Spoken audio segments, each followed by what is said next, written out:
की शुरुआत होती है साल 1996 से। मेक्सिको में एक अमेरिकन रिसर्च टीम वहाँ के केव्स यानी गारों में आकर एक क्रिएचर की तलाश कर रही थी, जिसके बारे में ये दावा किया जा रहा था कि वो अनजान क्रिएचर अक्सर जगहों पर देखा गया, जो कोई आम क्रिएचर नहीं है बल्कि बहुत अजीब है। आज से पहले शायद ही किसी ने उसको देखा हो और उसके पास बहुत सारी ताकतें, पावर्स हैं। लोग उस क्रिएचर से इस वजह से खौफजदा थे क्योंकि वो भेड़ बकरियों का खून पिया करता था, जिससे सभी किसान, शिकारी और भेड़ बकरियों को चराने वाले परेशान थे। अब क्या वो क्रिएचर सच में खतरनाक था, ये लोगों का वहम था? वो क्रिएचर इंसानों के लिए नुकसानदेह है या नहीं, ये हम आज की कहानी में जानेंगे। फिर अब जब रिसर्च टीम केव्स में उस क्रिएचर के होने के सबूत ढूंढ रही थी, तो उन्हें दीवारों पर उस क्रिएचर के निशान दिख जाते हैं, जो इस बात की तरफ इशारा कर रहे थे कि सच में वो क्रिएचर यहाँ पाया जाता है। अब इस रिसर्च टीम का लीडर बाहर टेंट में था, जो एक साइंटिस्ट है। वो वहाँ काम कर ही रहा था कि तभी उसका एक वर्कर भागता हुआ उसके पास आया और बताने लगा कि हमें वो क्रिएचर मिल गया है केव में, जहाँ हम उसे ढूंढ रहे थे। वो वर्कर बिल्कुल सच कह रहा था। अब ये सुनकर साइंटिस्ट भी जल्दी से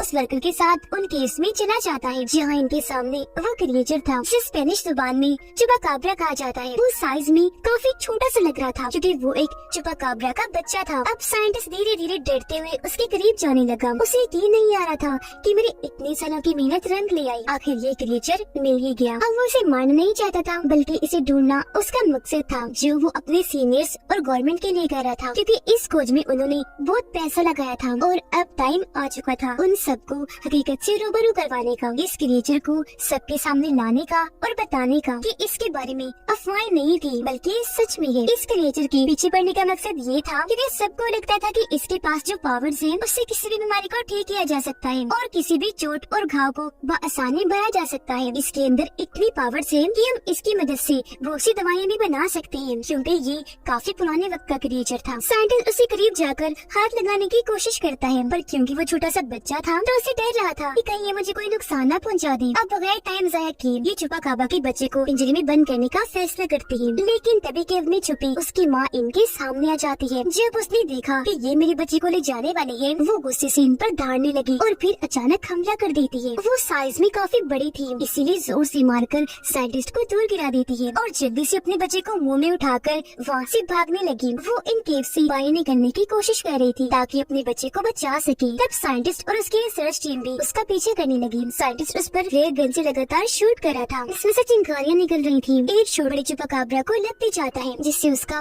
एक पंख जल गया, वो जख्मी हो गई। यहाँ हम सही से इस क्रिएचर को देख पाते हैं। ये दिखने में टाइगर और शेर जैसा था, लेकिन इसके पंख भी थे जिनकी मदद से ये उड़ सकती थी। लेकिन अब क्योंकि साइंटिस्ट ने उसका एक पर जख्मी कर दिया था, तो अब उड़ने में उसे काफी मुश्किल पेश आ रही थी, इसीलिए वो बस भागती ही जा रही थी, जबकि साइंटिस्ट अपनी टीम के साथ लगातार उसके पीछे अपनी गाड़ी भगा रहा था, क्योंकि वो हर हाल में इसे पकड़ना चाहते थे। अब ये चुपाकाब्रा बहुत चालाक क्रिएचर था। वो अपने बच्चे को लेकर जब सड़क पार कर रही थी कि तभी एक गाड़ी उसे जोर से आकर टक्कर मार देती है, जिससे चुपाकाब्रा दूर जाके गिरती है, जिससे माँ और बच्चा दोनों अलग अलग जाके गिरते हैं। अब बच्चे को तो कुछ नहीं हुआ, पर माँ और जख्मी हो गई। उसका एक पंख बुरी तरह से टूट गया। वो रिसर्च टीम अभी तक इनके पीछे लगी हुई थी और क्योंकि लाख कोशिशों के बाद भी ये उनसे नहीं बच पाई, इसलिए चुपाकाब्रा को एक आइडिया आया। वो अपने बच्चे को वही एक महफूज जगह पर छोड़कर दूसरी जगह पर चली जाती है और वहाँ रिसर्च टीम की गाड़ियों के सामने आकर जोर से चिल्लाने लगी, उनका ध्यान अपनी तरफ करने के लिए। और जैसे सबका ध्यान उसकी तरफ हुआ, वो भागकर उन्हें दूसरी जगह पर ले गई ताकि ये लोग उसके बच्चे से दूर हो जाएं, जो उसके बच्चे को नुकसान पहुंचा सकते हैं। अब साइंटिस्ट इस कामयाबी से खुश हो रहा था, पर अभी उसने ये चीज साबित नहीं की थी, जिससे साफ जाहिर है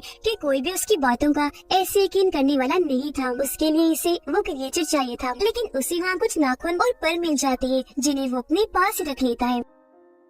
अब यहाँ से सीन शिफ्ट होकर जाते हैं कैंसस शहर के एक स्कूल में, जहाँ हम एलेक्स नाम के एक बच्चे को देखते हैं, जिस कहानी का मेन कैरेक्टर है। वो लंच टाइम पर जब खाना खा रहा था, तो एक लड़का आकर उसे परेशान करने लगा, पर फिर वो लड़का खुद ही चुपचाप एलेक्स के पास आकर बैठ जाता है। उसका मूड खराब था, उसे देखने से साफ लग रहा था कि एलेक्स किसी वजह से खुश नहीं है। स्कूल खत्म होने के बाद जब वो घर आया, तो उसका अपनी मॉम से भी झगड़ा हो जाता है, क्योंकि ना उसे स्पेनिश और ना ही मेक्सिको की जुबान पसंद थी, और यहाँ उसकी मॉम ये दो जुबानें उसे सीखने को कह रही थी, जिसके लिए वो मना कर रहा था। अब यही वजह थी कि क्लास के सभी बच्चे उसे अक्सर परेशान किया करते थे, क्योंकि एलेक्स रहने वाला यही का था, पर उसे यहाँ की जुबान नहीं आती थी। एलेक्स के डैड की कैंसर की वजह से मौत हो चुकी थी। जब से ही वो खुद को अकेला महसूस करने लगा और हर वक्त बस उदास रहा करता था। उसकी मॉम उसे सलाह देती है कि कुछ दिन के लिए मेक्सिको चले जाओ, ताकि अपनी फैमिली के बारे में तुम जान सको, क्योंकि वहाँ तुम्हारे दादा हैं और आज से पहले तुम वहाँ गए भी नहीं हो। अब एलेक्स वहाँ जाना तो नहीं चाहता था, पर अपनी मॉम की खातिर उसे जाना ही पड़ता है। वो जब एयरपोर्ट पर पहुंचा तो वहाँ उसकी दादा उसे लेने आई थी, जो आते ही उसके गले से लग जाते हैं। उसके साथ हंसी मजाक करने लगी, क्योंकि वो काफी मजाकिया थे। खुश वो इसलिए थी क्योंकि आज पहली बार वो उससे मिल रहे थे। अब हालांकि एलेक्स भी पहली बार ही उनसे मिला था, लेकिन वो हमेशा की तरह उदास ही था, ज्यादा खुश दिखाई नहीं दे रहा था। रास्ते में उसकी दादा बार बार एलेक्स से बात करने की कोशिश करने लगी, पर बहुत जल्द उन्हें पता चल जाता है कि अपने डैड के गुजर जाने के बाद से ही वो उदास परेशान रहने लगा है। और तो और उसे स्पेनिश जुबान भी नहीं आती, क्योंकि उसे कोई दिलचस्पी थी नहीं, उसने कभी सीखनी नहीं चाहिए। ये उसकी दादा फिर भी उसका मूड ठीक करने के लिए बातें करने लगे। उसे बताते हैं कि मैं एक गांव में रहता हूँ, जहाँ तुम्हारे 2 कजिन्स भी आए हुए हैं, जो तुम्हारे साथ वक्त गुजारेंगे, खेलेंगे, ताकि उनमें तुम घुल मिल सको, तुम्हारा दिल बहल जाए। घर आते ही एलेक्स सबसे पहले अपने कजिन से मिलता है, जिसे सिर्फ स्पेनिश जुबानी बोलने आती थी। उसने एक मास्क पहना हुआ था और पीछे कपड़ा लपेटा हुआ था, जो देखने से लग रहा था कि वो किसी सुपर हीरो जैसा बनकर खेल रहा है। फिर जल्दी हम जान पाए कि वो मास्क और कपड़ा उनके दादा का है, कि वह काफी अच्छे और मशहूर रेसलर हुआ करते थे। अब यहाँ एलेक्स अपनी दूसरी कजिन से भी मिलता है, जो उसे घर में पड़े बहुत सारे मास्क, रेसलर वाले कपड़े दिखाती है और उसके दादाजी की जीती हुई ट्रॉफीज भी। फिर उसे टीवी पर दादाजी की वीडियो दिखाती है, जिससे यहाँ एलेक्स को भी पता चल गया था कि मेरे दादाजी अपने वक्त के बहुत अच्छे रेसलर हुआ करते थे। वो इतने मशहूर और बहादुर थे कि उन्होंने बहुत सारी लड़ाइयाँ जीती। पर एक दिन उनके दुश्मन ने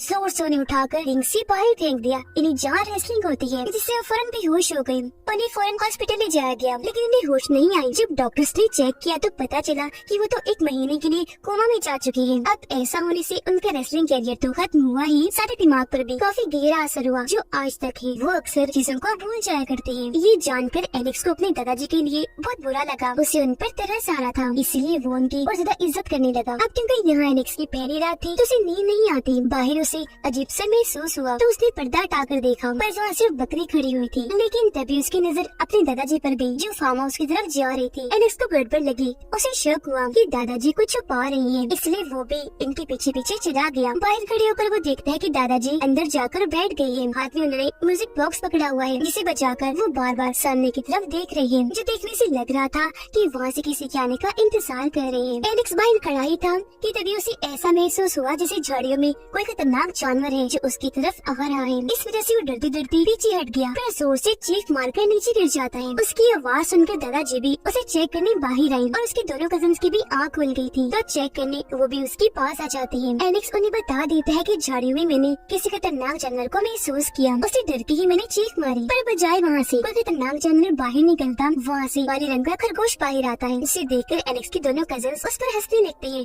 उसका मजाक बनाने लगे, ये कहते हुए कि तुम कितने डरपोक हो, एक खरगोश से डर गए। उसके दादाजी पूछने लगे, एलेक्स बताओ सच कि तुमने उसे ही देखा था वहाँ? अब ये सुनकर एलेक्स को अपने दादाजी पर और शक होने लगा कि सच में दादाजी कुछ छुपा रहे हैं। वो यहाँ खरगोश की बजाय किसी और जानवर की उम्मीद लगाकर बैठे थे कि यहाँ वो होगा। उधर साइंटिस्ट को भी अपने सीनियर्स और गवर्नमेंट की तरफ से आखिरी वार्निंग मिल चुकी थी कि अगर उसने जल्द वो जानवर या उसके होने का कोई सबूत ना दिखाया तो उसका ये प्रोजेक्ट हमेशा के लिए बंद कर दिया जाएगा।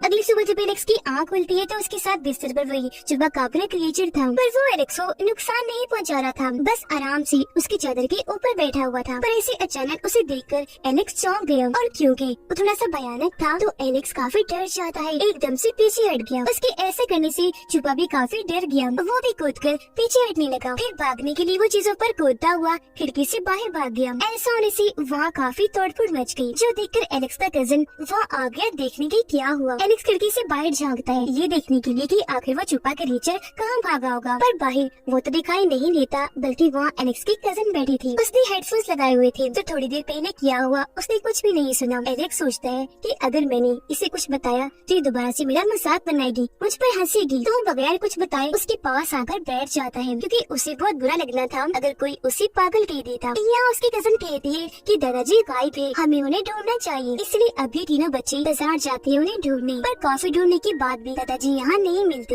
अब गाड़ी के जरिए जब ये बच्चे घर जा रहे थे तो इन्हीं रास्ते में अपने दादाजी मिल जाते हैं, जिनके हाथ में बकरी थी। ये जल्दी से उतरकर फौरन उनके पास गई, पर पूछने पर उन्हें तो कुछ भी याद नहीं था कि मैं यहाँ क्यों आया, और इस चक्कर में वो घर का रास्ता भी भूल गई थी, क्योंकि जैसा कि मैंने आपको बताया वो चीजों को भूल जाते थे, पर फिर उन्हें याद आने लगता है कि घर जाना जरूरी है। इसलिए अभी बच्ची उन्हें गाड़ी में बिठाकर घर ले जाने लगी, जहाँ रास्ते में उन्हें सर्च टीम छुपा ग्रेचर की तलाश में लगी थी। अभी दादाजी को तो पता था कि ये टीम यहाँ क्या कर रही है, पर बच्ची इस बात से अनजान थी। घर आने के बाद एलेक्स अपनी कजिन को कहता है कि मुझे दादाजी पर शक है, वो हमसे कुछ छुपा रहे हैं, और जहाँ तक मेरा मानना है वो हमसे पुराने वक्त के क्रिएचर चुपाकाब्रा को छुपा रही है। पर उसकी कजिन को इस बात पर यकीन नहीं आता। हालांकि एलेक्स उसे म्यूजिक बॉक्स भी दिखाता है और रात के वक्त दादाजी की फार्म हाउस में जाने वाली बात भी बताता है, लेकिन फिर भी वो यकीन नहीं करती। अब रात को एलेक्स म्यूजिक बॉक्स लेकर फार्म हाउस में जाता है और म्यूजिक भी बजाने लगता है। म्यूजिक की आवाज सुनकर चुपा बाहर आया, उसे देखकर एलेक्स म्यूजिक बॉक्स उसके सामने गिरा देता है। वो डरा हुआ था, पर जल्द उसे एहसास हो गया कि ये चुपा मुझे कोई नुकसान नहीं पहुंचाएगा। दोनों एक दूसरे के पास आए और ऐसी इनकी दोस्ती हो गई। यह एलेक्स उसे खाने के लिए कच्चा गोश्त देता है, पर ये क्रिएचर वो चालाक था, वो भी एलेक्स को खाने के लिए देता है मरा हुआ चूहा, वो भी बॉक्स में बंद करके। पर जाहिर है एलेक्स उसे खाने वाला कहाँ था। उसने जैसे बॉक्स को खोला उसका दिल खराब हो गया। वो चुपा को कहता है ये तो मैं नहीं खा सकता, बहुत गंदा होता है, छी। फिर अब देखते ही देखते मौसम खराब होने लगा, और क्योंकि ये चुपा बच्चा था इसलिए बिजली की आवाज से डर रहा होता है। तब एलेक्स बिल्कुल एक दोस्त की तरह उसे सहारा देता है, अपने साथ लेकर बैठ गया। अगले सुबह उन दोनों बच्चों यानी एलेक्स के कजिन्स को भी चुपा क्रिएचर के बारे में पता चल चुका था। जहाँ पहले तो वो इससे काफी डर रहे थे, क्योंकि जाहिर है वो अजीब था जो चल भी सकता था और उड़ भी सकता था। पर बहुत जल्द उन्हें भी एहसास हुआ कि यह हमें नुकसान नहीं पहुंचाएगा, और उनकी भी चुपा से दोस्ती हो जाती है। तभी यहाँ उनके दादाजी भी आ गए। वो चुपा को प्यार से अपने पास बुलाने लगे, जो फौरन एक वफादार जानवर की तरह उनके पास चला गया। यहाँ उनके दादाजी सच बताने लगे कि कुछ दिन पहले रात को जब मैं घर आ रहा था तो इसकी माँ मेरी गाड़ी से आकर टकरा गई, जिससे हम समझ पाए कि उस दिन टक्कर मारने वाली गाड़ी इनकी थी, न कि रिसर्च टीम की थी। आगे वो कहते हैं कि मुझे लगा कोई आम जानवर होगा, इसलिए मैं नजरअंदाज करके आगे बढ़ गया। पर जब मैं घर के करीब पहुंचा तो मुझे ये मिला, क्योंकि इसकी मोम कहीं और जा चुकी थी और ये बेचारा मेरा पीछे करते करते घर तक आ गया। मैं इसे देखते ही समझ गया कि ये डरा हुआ है और ये मेरे लिए नुकसानदेह भी नहीं, तो मैं इसे अपने घर ले आया। फिर मुझे पता चला कि वो रिसर्च टीम इसे ही ढूंढ रही है। मुझे फिक्र हुई कि अगर ये उनके हाथ लग गया तो वो इसे नुकसान पहुंचाएंगे, क्योंकि इस पर बाद में कुछ एक्सपेरिमेंट्स तजुर्बे किए जाने हैं। तो मैंने इसकी जान बचाने के लिए इसे यहाँ रख लिया। ये जानकर बच्चों को भी चुपा पर तरस आया और तभी से वो इसका ख्याल रखने लगी। लेकिन बदकिस्मती से एक दिन इनके घर साइंटिस्ट और उसका एक साथी आते हैं। असल में जब दादाजी की गाड़ी से चुपाकाब्रा टकराई थी तो उनकी नंबर प्लेट वही सड़क पर ही गिर गई थी। इसे दिखाकर साइंटिस्ट कहता है कि आपकी है ना, क्योंकि मैंने पता लगवा लिया है और अब मुझे आपके घर की तलाशी लेनी है। पर दादाजी बगैर डरे उसे साफ साफ मना कर देते हैं कि कभी नहीं, मैं तुम्हें इसकी इजाजत नहीं दूंगा, और उसे धमका कर यहाँ से भगा देते हैं। एलेक्स और चुपा की दोस्ती गहरी होती जा रही थी, पर क्योंकि वो बच्चा था और डरा हुआ भी था, इसलिए फिलहाल उसे उड़ना नहीं आ रहा था, क्योंकि वो हिम्मत नहीं कर पा रहा था। तब यहाँ उसकी मदद एलेक्स का कजन करता है। वो छत पर ले जाकर उसे उड़ना सिखाता है और बार बार उसे ट्रेनिंग देता है कि कैसे उड़ा जाता है। अब यह एलेक्स को भी देखने से साफ साफ लग रहा था कि अब वो खुश है। यहाँ आकर उसे काफी अच्छा लग रहा है, क्योंकि अब उसे इतना प्यारा दोस्त मिल गया था और साथ में इतने अच्छे दादाजी और कजन्स भी। फिर एक दिन दादाजी उसे उसके डैड के बारे में बताने लगे कि जब मैंने रेसलिंग छोड़ दी तो मैंने वो तुम्हारे डैड को सिखाई। वो मेरा बेटा होने के साथ साथ मेरा काफी ज़हीन शागिर्द भी था। पर फिर एक दिन उसे तुम्हारी मॉम मिल गई, उसने शादी कर ली, तो तब से उसने रेसलिंग को छोड़ दिया था। अपने डैड की ये बातें सुनकर एलेक्स को बहुत बुरा लग रहा था, जिससे उसके दादाजी भी अंदाजा लगा रहे थे कि एलेक्स के अंदर बहुत गुस्सा भरा है, जिसे अंदर ही अंदर लेकर घुट घुट कर वो अपनी जिंदगी गुजार रहा है। तो फैसला करती है कि मैं इसका गुस्सा निकलवा कर इसे नॉर्मल कर दूंगा, जिस मकसद के लिए वो उसके साथ कुश्ती लड़ती है, और उसे लड़ने के लिए उकसाने लगी ताकि वो अपनी कुश्ती लड़कर अपना गुस्सा और भड़ास निकाल ले। लेकिन क्योंकि वो उसके दादा थे तो उन पर हाथ नहीं उठाना चाहता था। पर आखिर में जब उसके दादाजी बात नहीं मानते तो उसे गुस्सा आ गया। वो उनसे कुश्ती लड़कर उन्हें रिंग से बाई धक्का दे देता है। वो इतनी जोर के गिरते हैं